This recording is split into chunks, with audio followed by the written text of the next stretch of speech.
sentitu behar da, ezin da adierazi. Euskaraz hitz egiten entzuten dudanean, bueno, jartzen zaizkit pelos de punta esaten dena. Pixka bat.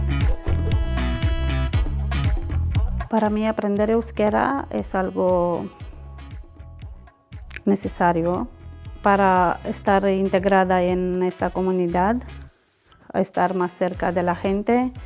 La gente es muy amable, pero aún así pienso que necesito saber euskera para integrarme más y estar más cerca de la cultura. Dicen que es un idioma difícil de aprender, pero creo que también es la constancia que le pongas, la dedicación, el repaso diario y me ha servido mucho para interactuar, para conocer, para hacer nuevas amistades, para relacionarme con la gente de acá por el simple hecho de decir eguno, kaixo, epa, ya te abre una puerta y eso también permite que ellos se acerquen y nada, se crea un vínculo, una amistad tanto laboral como de vecinos, como de amigos.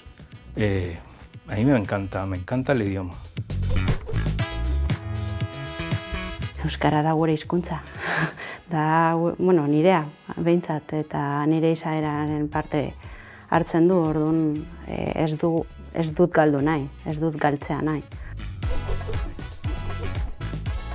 Me encantaría a futuro aprender el euskera ya en un nivel que yo pueda entablar una conversación con las personas de acá. Trabajo en eso.